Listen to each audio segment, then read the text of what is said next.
Hey everyone, and welcome back to the Ether Hub. I'm Simon, bringing you another Magic the Gathering story. First things first, I want to wish everyone a wonderful Hanukkah. We're in middle of both Crimson Vow and the holiday season, and I hope everyone is enjoying their own personal festival of lights. Olivia Voldaren, that includes you. Today's also Friday, which makes this another edition of Friday Night Lore, the show that brings you all the lore you love with an added chance of winning a physical card. Be sure to stick to the end of this video to learn what today's FNL prize is and how to enter for your chance to win. As you could probably guess, today we continue the story of Crimson Vow. In the last episode, we watched as the wedding of Olivia Voldaren was ruined by a ragtag group of party crashers led by the Planeswalkers, Arlen Cord, Teferi, Chandra, and Kaya. While they break in and disrupt the ceremony, two other very important characters slink away to deal with more personal matters. Sorin Markov and his grandfather, Edgar Markov, aren't currently seeing eye to eye. Edgar is supposedly under the charm magic of Olivia Voldaren, but despite that, the elder Markov is bucking against Sorin's well-intentions. As the wedding literally explodes around them, these two titans of Innistrad's history meet for a fateful confrontation. This is Chapter 10 of Crimson Vow's story, written by Arsenault, Rivera, A Grandfather's Scorn. Remember, we're in the final push to reach 100,000 subscribers here in our little community, so if you're enjoying the content, don't forget to like, sub, and share this video to help us reach that goal. If you want to catch the entire story of Crimson Vow, be sure to find the previous chapters on your screen right now or linked in the description below. And with that, let's get back to the lore. It didn't have to be this way. The slow, careful voice echoes in the chamber. Over the bubbling and boiling of blood, it reigns supreme. Maybe that's because Sorin spent so much time listening to it already. Once, a long time ago, it told him stories.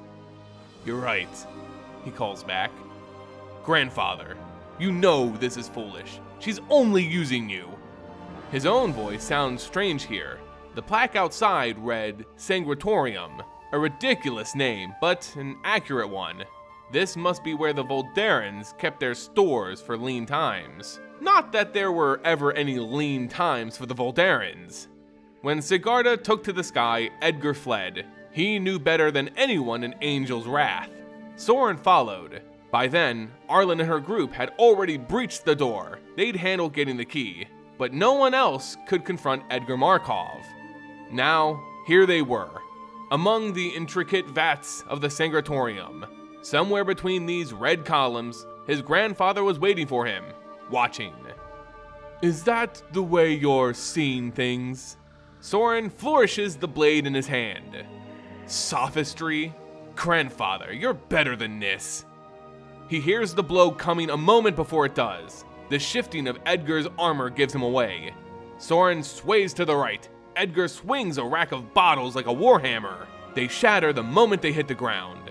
There's nothing but contempt in Edgar's eyes when they meet Sorin's. Is this what the Markov line has come to? A deluded old man swinging furniture at his grandson? "At least use a proper weapon," Sorin snaps.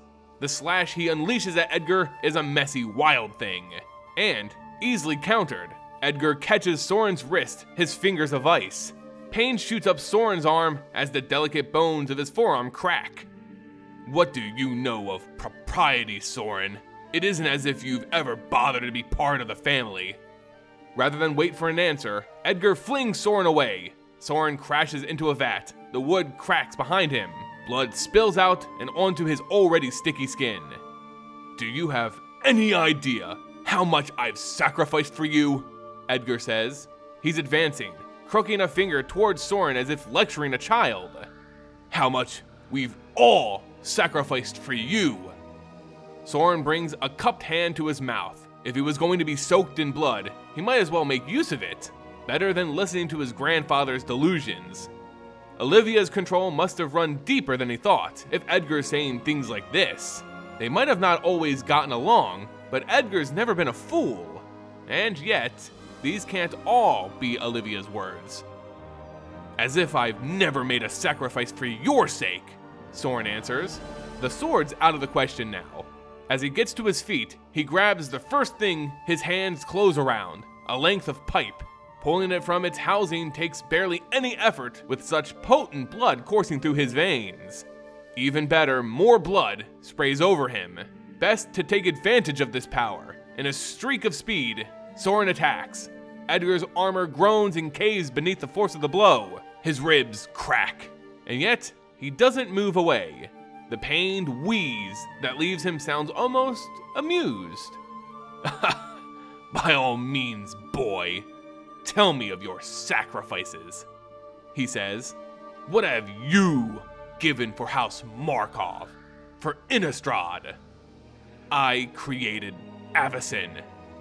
Edgar's choking hand stymies any response. There are alchemical fires behind those eyes, disgust in his sneering lip. Your little toy soldier? Yes, I'm aware. For the past 1,000 years, you've spoken of little else. Even that was an idea you derived from my research. I wonder if you've ever had an original idea. For that matter, I wonder if any of your ideas have ever worked out for you. As if he could ever possibly know the depths of Sorin's struggles, Edgar lifts him up, one hand sufficient for the job. It's a mistake. Sorin swings the iron bar at Edgar's head. Red weeps from his grandfather's now cracked skull. The old man drops his quarry and recoils in pain. Something wells up inside Sorin. There are other planes. There are other plans. Again and again and again, these words, a chorus echoing in his skull, a chant to summon a dark god. And yes, what it brings is dark indeed. Like the cry of an untethered beast, he screams as he swings again and again, his grandfather backing up further and further. Iron shatters glass. Waterfalls of blood spill onto the floor. Blood that once ran in living veins. Blood that once longed for more. Blood that now longs to die. I thought you understood, Sorin rumbles. I thought you saw, grandfather, that there is more to this existence than gluttonous parties and wanton excess. I thought you saw that. Again and again he swings and swings, the iron bending now from his abuse. He sinks low to the ground. There is another pipe, far larger. But the moment he reaches for it, Edgar lunges forward. His grandfather grabs him by the hair and by the waist. A farmer lifting an errant sheep. You are a child, and you have always been a child, he intones. It's truly a shame. Millennia ago I gave you a gift. Now I have to live out the rest of my days knowing you squandered it. I never asked for that, Sorin begins. My dear boy, that is what makes it a gift. Edgar swings him face first into a vat. Blood rushes up his nostrils, blood and splintered wood. Memory overtakes reality. He's a young man called into his family's gathering hall. His grandfather sits at the head of the table. Lashed to the ceiling is an angel, her blood dripping into a wine glass. Everyone is there, his aunts, his uncles, his parents. All of them lay their hands upon him and tell them this is for their own good, for the family's own good. If they're to survive in the dark, they must become part of it. Famine has taken all the things that humans eat, so they should no longer be human. It's perfectly reasonable. He's dizzy, his head against the wood again, a shock of red across the memory. Innistrad is ours, Sorin, his grandfather says. He sounds older, somehow, wearier, and the words do not match the movements of his lips. It's only right we rule it. The world lurches around him. Something cuts at his throat. He can feel the blood rolling down to his collarbone. His heart hammers against his ribs. For too long, you've let your bitterness, your paranoia guide your actions. You've eaten away at all your potential. Now, all that remains is this sad, broken shell. A little boy, weeping for his grandfather. Memory still blurs with the present. A hand on the back of his head, the wine glass before him. He does not want to drink, but they force him, the rim of the cup sharp against his gums. The awful, exultant taste of blood.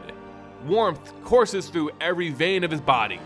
A filthy feeling from which he'll never be free, but one which will, in time, become part of him.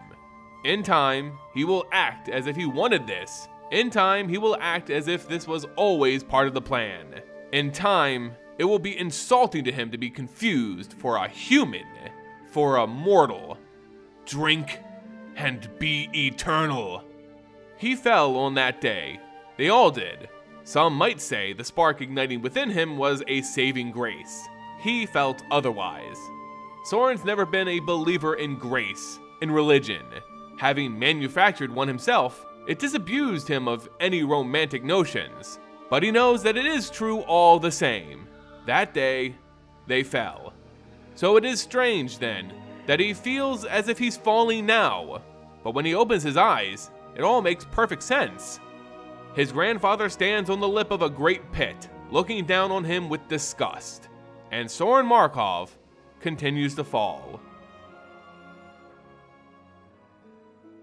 And there you go, chapter 10 of Crimson Vow's story. This was the chapter I wanted to see real development between Edgar and Sorin. Remember, while we know a little about Edgar and the origins of vampirism on Innistrad, most of this information is rather new, or at least being described at length for the very first time in the lore. Sadly, it looks like we're getting really vague and short descriptions of events, like Sorin's actual parents. Who were they? No clue, and this video didn't really help to settle that, but hey, at least they told us they were alive and transformed into vampires much like Sorin did. Still, I do wish they did more here. We still have some story left to go, and the relationship between Edgar and Sorin is still being stressed. I hope there's a bigger payoff, because Edgar was a heavily teased character for years in MTG, someone so important to the history of Innistrad, and I just want to see a little bit more out of him in Crimson Vow. So now that we've talked more about Edgar Markov than I think we ever had in the past, why not we make his new card the prize for this week's FNL? Yes, Edgar Charmed Groom from Crimson Vow is what you can win for this Friday Night Lore. As always, to enter, you must be a subscriber, like this video, and leave a comment. I'll choose a comment at random, then announce them in the very next video. That's all you need to do to win FNL. Anyway, that's going to do it for today's video. If you enjoyed it, please be sure to show that support by hitting the like button, subscribing, and sharing it with friends. We're really close to 100,000 people in our community, guys, and all those things go a long way in helping us reach that goal. As always, thank you all so much for watching, and until next time, see ya!